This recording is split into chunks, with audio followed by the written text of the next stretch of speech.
Now we are in the first series in this year. I've been sharing my vision and our church vision for 2021, and I entitled that series Re-Examine My Growth. We've talked about two things so far, and now we're in the third part, growing up to giving birth. Well, last week we talked about getting married to Jesus, and now we're going to talk about giving birth to children. I don't know if you still remember me sharing with you one of my experience in my military time.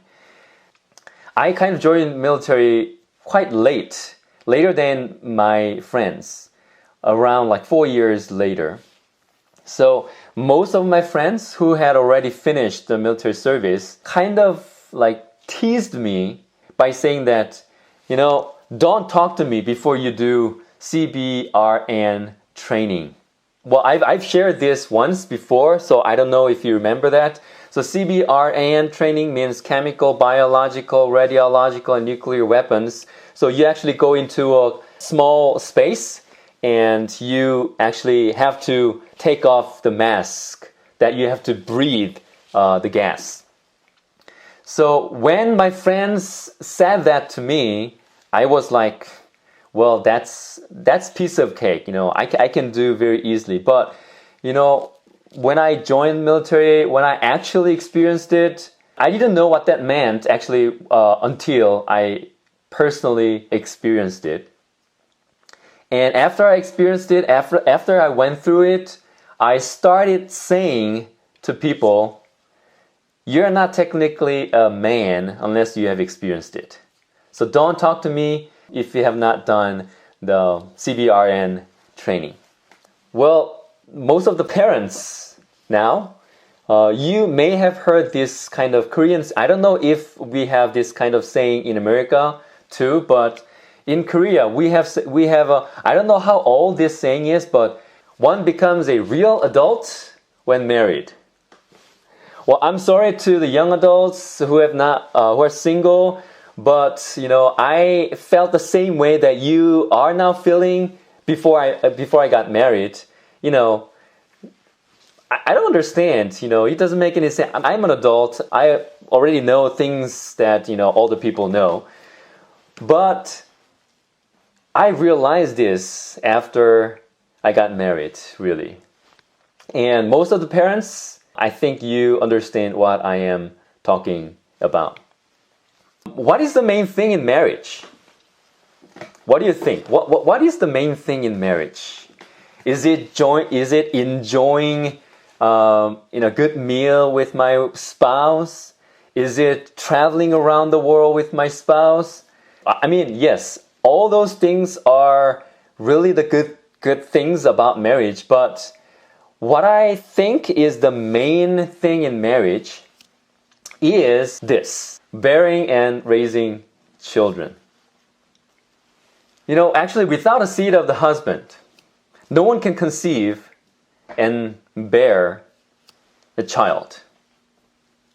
Oh, actually, there has been one person who got pregnant without the seed of the husband, Mary. But except for Mary, no one has ever been able to conceive and bear children without the seed that the husband gives to women.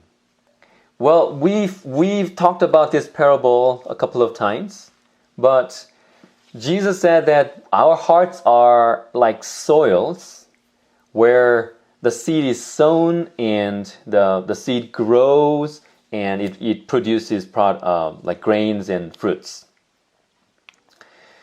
Even though our soul is soft and good, we still have to receive the seed from the farmer. It is not the soft soil that produces the grains and fruits, but it is actually the seed. So without the seed, we can never produce. We can never give life to something. It is not that we conceive life just because we become Christians. It is not that we can give life, give birth to children. Well, when I say children, I mean spiritual children. It is not that we can give birth to children just because we become Christian, but because we should have an intimate relationship with Jesus. In other words, we should receive the seed from Jesus. Otherwise, we won't be able to give birth to children. No way. If you want to be like Mary in spiritual sense, well, still when Mary was pregnant, Mary received something from the Holy Spirit, right? So we cannot bear children unless we receive something, the seed, from Jesus.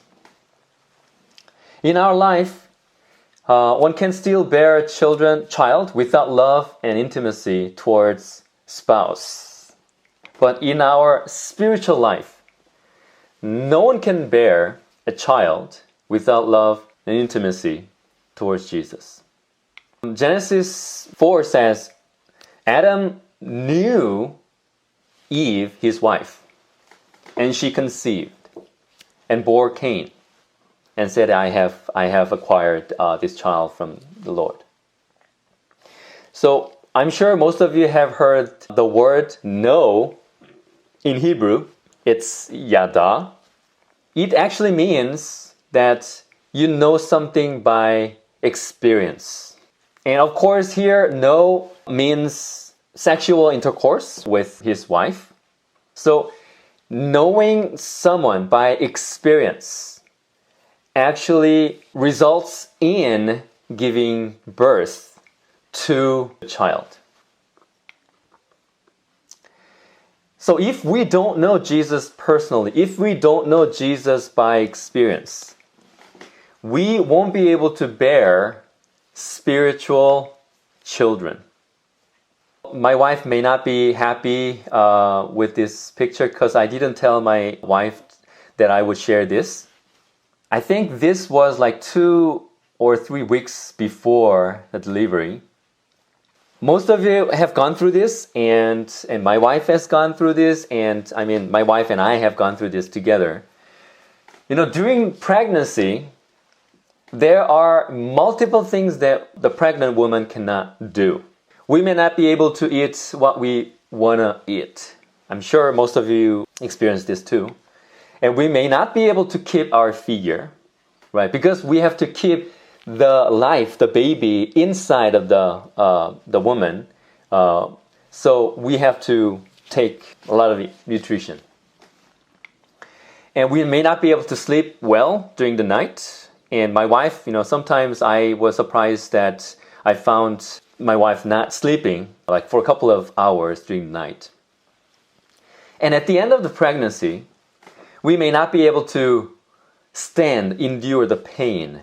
So there are a lot of things that we may not be able to do during pregnancy. Some of you may think, is it that important? Why do we have to abstain from all these things? No, I want to eat what I want to eat, even though I'm pregnant. I want to do what I want to do, even though, well, some of you may think that, but if you're saying that, then it would have been better if for her or for him to not to get married or to be pregnant. I mean, the only reason for this is because we want to give a good and healthy life to a child. I think everyone understands this. In order to win a healthy soul, in order to give healthy life to a soul, then we may not be able to eat what we want to eat. We may not be able to keep our figure. We may not be able to sleep well. Maybe we may not be able to endure the pain. The reason for this is because we want to give good life, healthy life to the soul. This was the picture taken like 1 week after Rooney was born. It was a really I didn't deliver. So I was just beside my wife delivering. So I didn't know how the pain was and how the process of giving birth to a child was. So I didn't know. So I just suddenly became a dad. So it was a really kind of weird feeling. But it was not just weird feeling, but it was a great moment. I mean, I don't know how to describe it, but I became a father. I became a dad. Somehow it was one of the great moments in my life. This joy cannot compare to anything else. But it comes with pain. And this, I don't know if I should call it the beauty of giving birth to a child, but it always comes with pain. So, it is pain that brings us the most valuable things in our life. In other words, no cross, no crown. It is not only referring to the experience of Jesus who died on the cross, but it is basically applicable to everyone. Only through pain we learn something. Well, like I said, more than a couple of times, the situation that I am going through with my family is painful, but I've learned a lot of things. And it is pain that makes us value our children most in our life. And that's probably the reason why God added pain to childbearing. Because God said, I'll make your childbearing very severe. It is most probable that Adam and Eve, they didn't have the pain at all or very little before sin came into this world. And God increased, God made it very severe. With painful labor, we can give birth to children. Because we learn something, because we start valuing the things that we learn through pain more than anything else. So the joy exceeds the pain. Jesus said that a woman giving birth to a child has pain because her time has come. But when her baby is born, she forgets the anguish because of her joy that the child is born into the world. I mean, the reason why we have more babies, more kids, is because we forget the pain. We may not have forgotten the pain, but the joy that we have through the children kind of exceeds the pain that we had. That's why we keep having more children. And also, the joy of seeing grandchildren cannot compare to anything else. We have not gone that far yet, so we may not know what that feels. In our spiritual life, I think it's pretty much the same.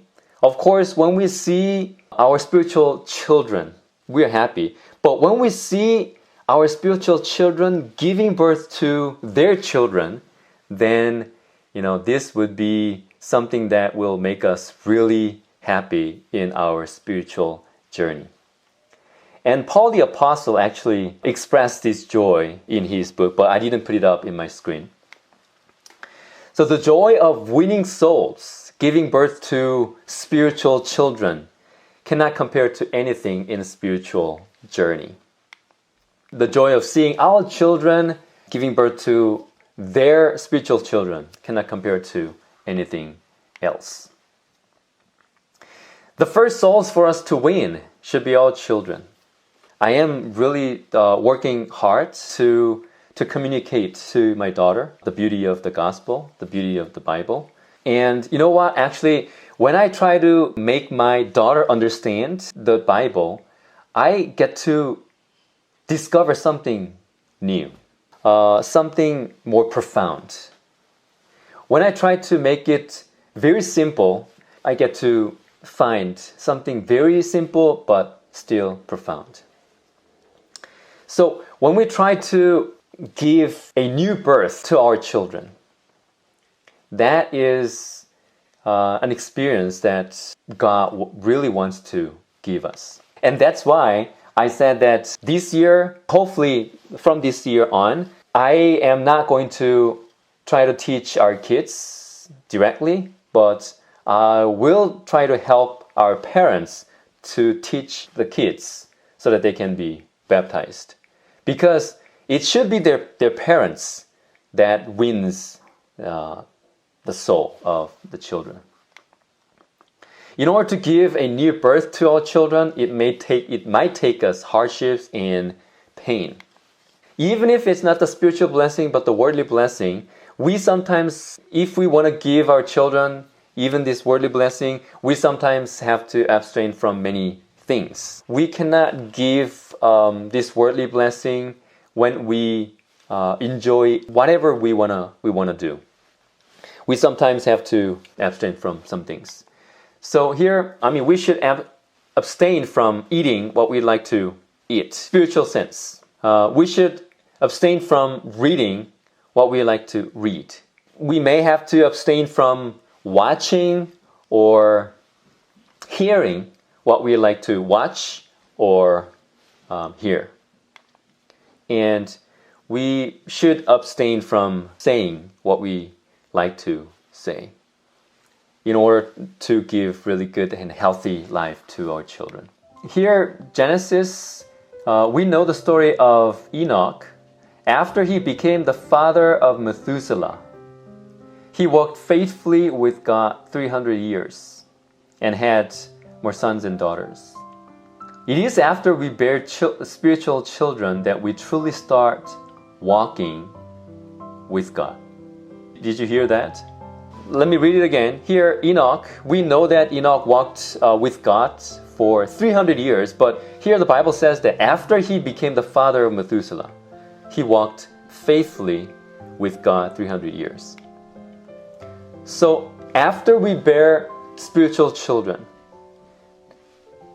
we truly start walking with God. It's like we start understanding our parents only after we bear our children. Abraham became the friend of God, according to the book of James. Well, the reason why Abraham could become the friend of God is because of the experience that brought him a lot of anguish and pain. Families with kids are likely together because they have something in common, they can relate, they can engage very easily. Because of the children, they can get close very easily. So it is when we bear our children, we can hang around with God more closely. And that's why Abraham became the friend of God when he experienced the Mount Moriah thing. So in this year, I hope that we can all grow to giving birth to at least one child, spiritual child. I hope that all of us can look around and start thinking about what we can do to give life, to give birth to spiritual children this year.